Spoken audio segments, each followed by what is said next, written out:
is as far as carrying, and especially, you know, I think your experience in the legislature, especially West River, is probably very solid upon it, and I would say probably East River's not very far behind.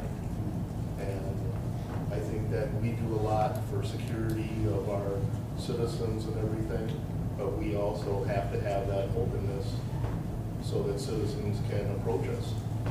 And I just don't see where this is going to go very far if we try to push this. I would agree with you 100%, but that doesn't mean I don't like it. Or that I like it. I mean, I think it's ridiculous that the state government and county courthouses can restrict people from carrying guns in there, and we can't.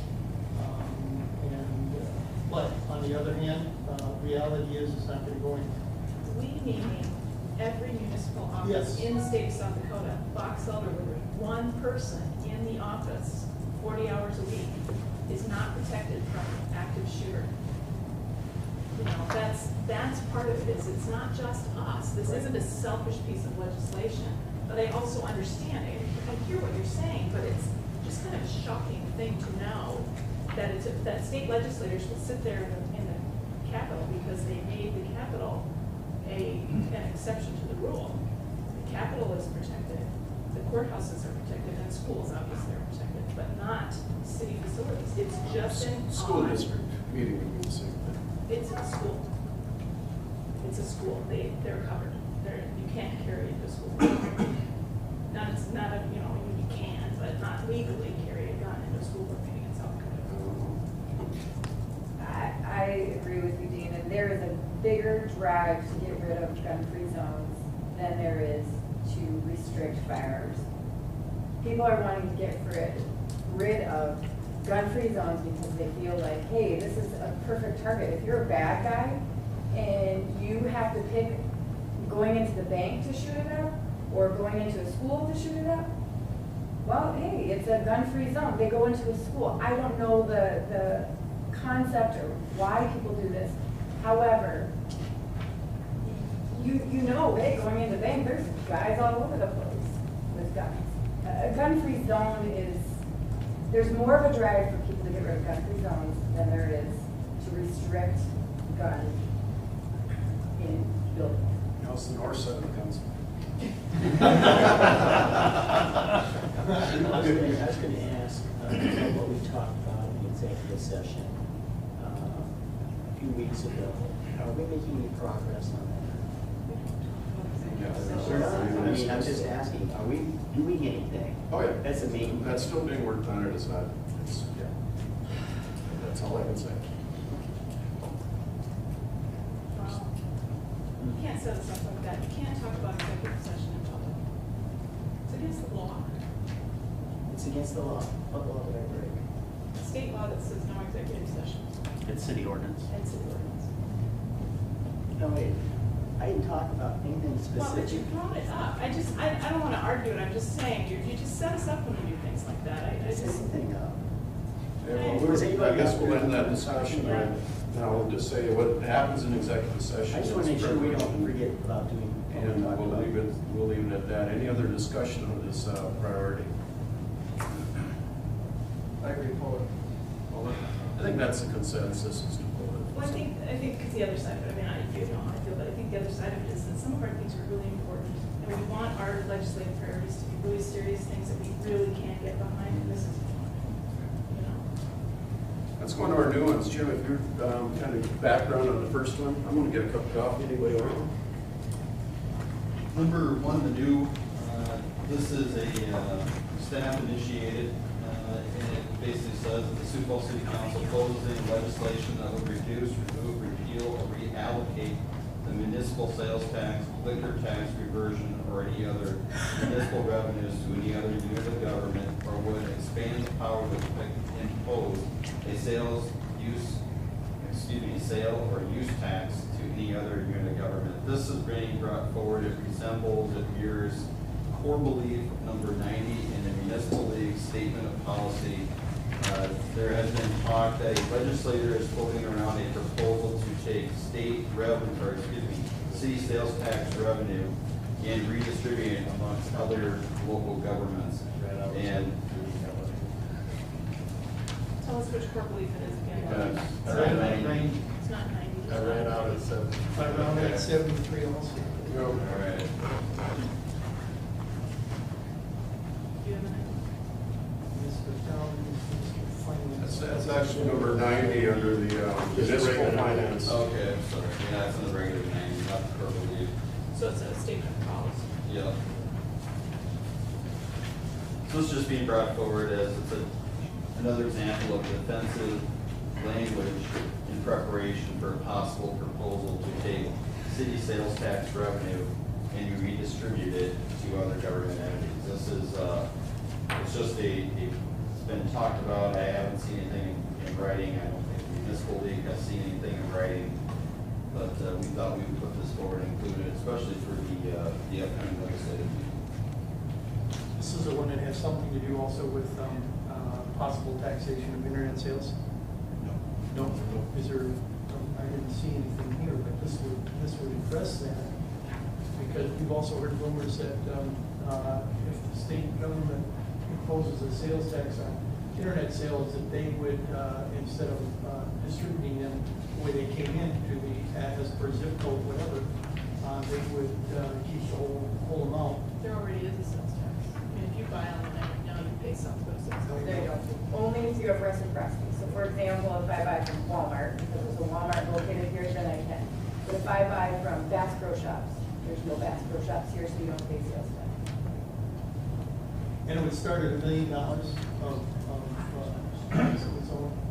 sales, and then the businesses to not hurt the small mom and pop e-business or whatever, and anybody doing sales over $1 million in South Dakota would then have to provide sales tax information and revenue to us.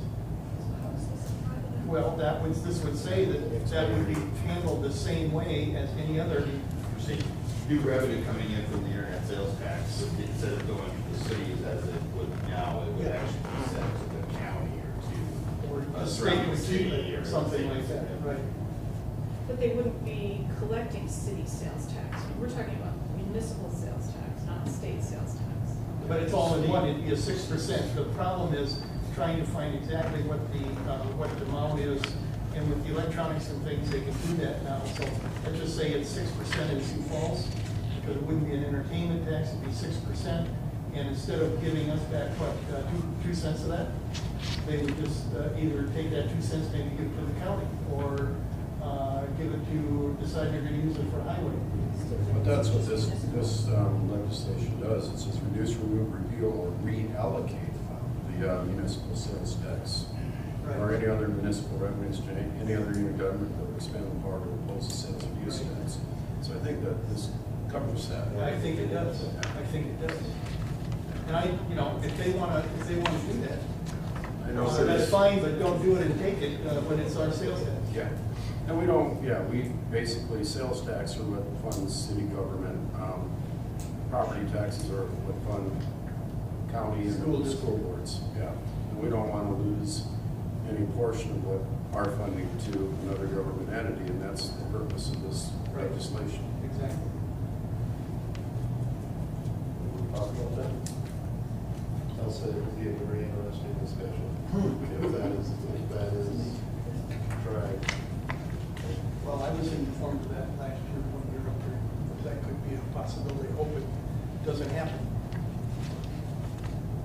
In order for the internet, as Councilor Erickson said, with the internet sales tax, the streamlined sales tax project in the early 2000s streamlined everything. That's why the city could go from 1.92 to 2%, and everything was streamlined. Congress needs to pass a bill to provide the states the ability to tax on the internet. That has not happened. Install that thing by the center of the house. So until that happens, but you're exactly right.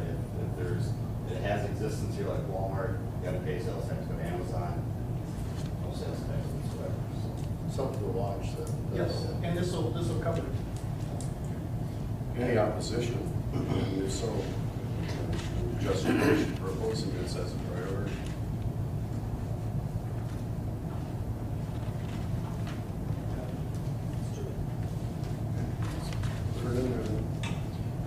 refine this, you know, by working with our legislators locally so that we can make sure that we can get support for these types of things when it does go before the legislature.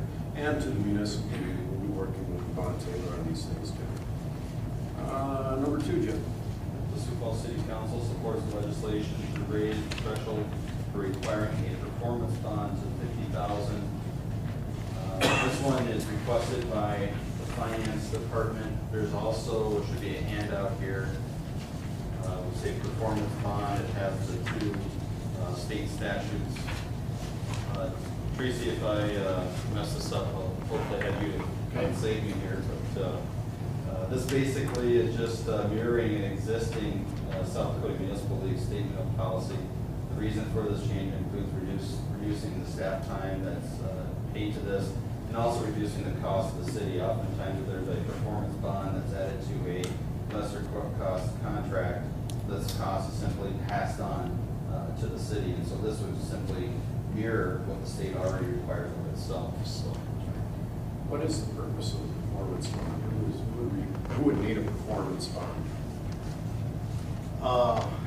When the city hires a contractor to do a project, the general rule is that the contractor is required to provide a payment performance bond, and essentially guaranteeing that they will complete the work and that they will pay their subcontractors and suppliers. The statute that exists now gives the city the authority to waive that requirement for contracts up to $25,000. The change we're looking for would just raise that threshold to 50, so the city could then have the option to waive that requirement for a little larger contracts up to a maximum of 50. We would still continue to require payment performance bonds for any contract over 50,000. That's one is to protect the suppliers and subcontractors, but it also protects the city that the contractor isn't going to enter into the contract and then not do the work. Does this expose the city in any way then, if we do hire a contractor and say they have a $40,000 contract, and they don't pay their subcontractors, are we on the hook to pay the subs then? Do they put a lien against city property? What the state law provides is that the subcontractors or suppliers can put a lien on the proceeds of the contract itself. So unless the contractor has not been paid in full, the city would cease making payments then to the contractor, and then that's resolved as a litigation in terms of who gets paid. It's just a matter of those smaller contracts has become inefficient and I think more expensive and burdensome from an administrative standpoint than it really is worth. And I think it's been a municipal policy since 2006. So it's just looking to get it elevated a little more. Perhaps the league will take a harder look at actually getting somebody to carry a bill to put the cities on par essentially with where state government is required. It'll reduce your workload in the finance office? Well, it's hard to quantify, but it will certainly relieve on those smaller agreements, the administrative burden of having to go back and forth with the contractor. It will save some amount of money. I think that's intuitive, that the contractor's costs are lower.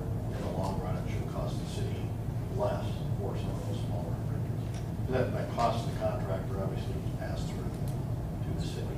Trust your judgment on this, Tracy, because I know that you're very much a financially prudent individual and always looking to safeguard us. You don't feel that there's any jeopardy to the city by raising this? Well, I think the purpose of the bond is to protect the city, so when we raise the threshold, certainly I suppose you could argue that we're exposing ourselves to some amount of risk. My argument would be that the benefit we're getting out of it is going to outweigh whatever modest amount of risk we might take on the small agreements. I don't recall a time when we've ever had to take an action on a performance or payment bond on a small agreement like that. On the larger contracts, certainly that can and does happen. Other questions from the council? Christine? The only, and I can't recall how this exactly works, but I believe when previously I say in here, there's a fiscal note that they just added last year. So anytime you have the potential of saving money and doing things like that, they may require a fiscal note. So if you could maybe in your department just quantify a little information saying there's the potential to save X amount of dollars. I can't remember if it's required on something like this or not, and I will find out for you, but the fiscal impact note, something like that, they generally include that with the bill to say, hey, well, this is the impact it's gonna have. And maybe it's only when it decreases something, that this could potentially save money. So I like it, I think it's a good deal. The only other thing I would say is that it just gives the city the authority to waive it. It doesn't say we have to waive it. So if there's a particular project that we think might involve contractors that maybe aren't as dependable or reliable, we could continue to require it for a smaller contract. We just wouldn't, we would have the authority to waive it if we choose to do that. Good. Council? Well, just interesting that we were just talking about this kind of thing this morning, Rich and I, for the audit committee. Basically, we're self-insuring the $50,000 when we think it's good. That's what it amounts to when we've got a situation where we can hopefully afford that, and they can pass on that savings to us on the project.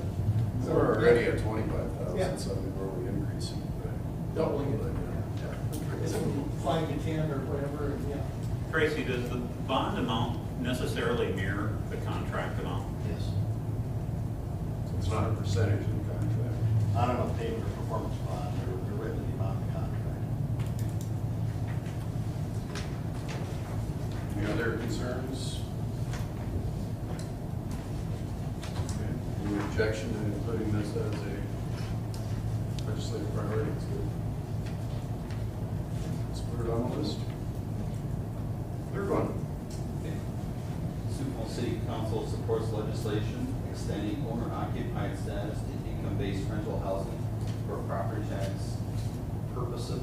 I can cover this one if you don't mind. This is kind of my idea when we had a meeting. I can't remember which one it was. You chaired the council meeting you chaired. Oh, yeah. We had at the open discussion, what was it?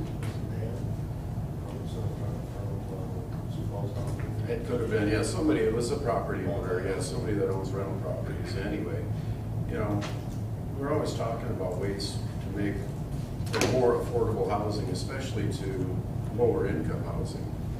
And rental properties are all taxed the same across the board as a non-owner occupied residence.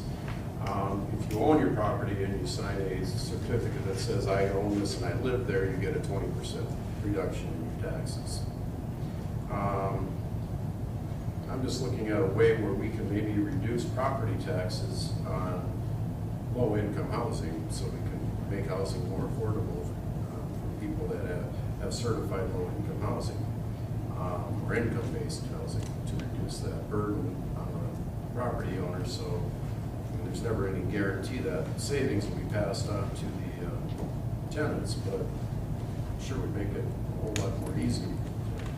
Councilor Karsky, you had said earlier too that this would also incentivize the construction of it because the Fed's already governed the income limits, so that's already taken care of. That by having this in place, you actually incentivize more of this to be built, more of this to be constructed at the front end, so you're working on the supply side.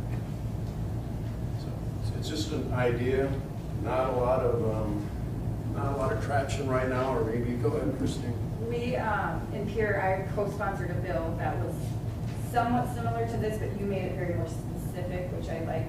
Howick was the prime sponsor for the last 2 or 3 years, and we get it through the House every time, and then they kill it in the Senate. And what his bill did is it did not change any property tax levels at all. It just was a study. So what it did is, let's compare apples to apples. So right now, if you're a rental property owner, you're in the same category as somebody that owns office space, Walmart, whatever. You're taxed in that same category, even though you're housing. It doesn't make sense, really. And so the idea was to let's just study who's paying what, how much are the big box stores paying, how much are that category, and really compare landlords and what they're paying. And it did not shift any tax burden whatsoever. But the group that fought us every time, well, Department of Revenue, 1, they didn't like it. 2, they came back, don't quote me on this, I shouldn't even say a name because I don't even know. It was a maybe something along that line. They came back and also said no for fear of, well, you're just gonna shift taxes Yeah. somewhere, and we're gonna pay, so we're gonna kill your study now instead of sending it on. And maybe- And so, but what I like about this is this makes it for income-based rental housing, because it really incentivizes them, gives the rental industry for income-based housing that jumpstart, as opposed to the all for profit. And hopefully that can help serve a need for our community and helping the people that are looking for a place to live and have affordable housing. So I really like this. I'm just telling you, it's going to be. Well, even if maybe at the level of doing it, kind of like you said, let's maybe ask for a study to do this. I mean, Sioux Falls is the need in the state. Right. I mean, by any stretch of the imagination for income-based housing, and to make it a better program. Well, and what I like is that this is, it shaves it out, so it's not for every landlord. It shaves it out just for income-based rental housing. But the other question that's gonna come back, well, who's gonna pay what we're losing then? So if it shifts it from 25% here, who's paying? Well, somebody's going to pay it. Yeah. Who's paying? And so that's gonna be the other Until question. you know what's going to be paid, that's why a study. And we tried for 2 years, but Michelle? I like this. I would just add, it's commendable, but the two people that spoke to you, and it wasn't multi-housing, it was two individual landlords who own interesting, different kinds of homes that they rent out, and they rent them to low-income people because their rents aren't low enough, because the housing is not to the standard that would be for higher rents. I'm not saying this very well, I apologize, but you're not going to fix it for those folks. They will still be unhappy with you because they are not credited, they're not low income, they're not income-based housing, they're just cheaper apartments. I guess It where won't the fix idea it. came from doesn't really matter. Right, but just know that it won't fix it for everyone, because I Mhm. hear it from landlords all the time. They want to be owner occupied, all the landlords do. But it does come down to where does that tax base go then? And I don't disagree, but it's not, this won't fix it for those folks that are most vocal. Okay. I don't see this as being in our legislative priorities, but I do see this as being something that land needs to take a look at. And then come out of maybe something can come out of that. But that's, I don't know if you're. It's state law. Well, it is state law, but once again, it's a Sioux Falls issue. And if we're going to try to go to a state level and try to change something, I'd like to know how it's going to affect us here first, and answer those questions that are being asked right now. Study here Yeah, instead of state. why don't, instead of asking the state to do the study, we can start it at land use and take it from there. And try to answer those questions, like I said, before we try to do any legislative. And then take that study to the state. Well, the Department of Revenue can provide those numbers to you, and they testified, it came to my committee first, and they testified saying, if you want the numbers, we can get you the numbers. However, we haven't seen the numbers yet. So, they can provide numbers saying, but it's, everybody's lumped together. And so even just to get, no tax shift at all, but just to get started and the numbers taken out, because your rental property and your rental property are with this company and this company and this company, we couldn't even get you a different designation to say, and just to study it, we couldn't even get that back. How do you know is there a certification for income-based housing? Yeah. Is there a process for that? Yeah. We got a numbers guy. Maybe what we could do is have it go to land use, but still have it as part of our priorities. I think it's good to have it as priorities, because it's not just a Sioux Falls problem, it's everywhere. There's income-based housing everywhere, and it's a struggle everywhere, and I think it's good policy for the state as a whole, and especially here in Sioux Falls. But I think we look forward to the study of some of it. Land use should be happy to take that. I think so too. There's no reason we can't. Whoa. So should we we change it to a study or to change the taxation? I think we're leaving it in like it is, and then we're doing a study ourselves. We'll leave it in for now. Yeah. Who knows, we could change here. Right. It'll be a placeholder, at least right now. Affordable housing is a priority. Yep. All righty. Any other new ideas or thoughts for our legislature?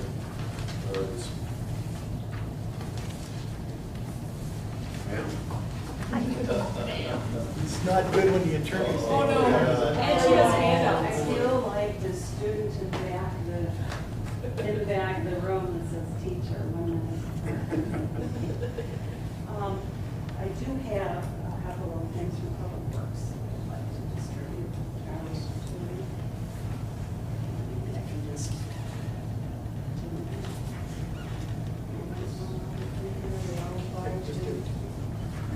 Pass them down.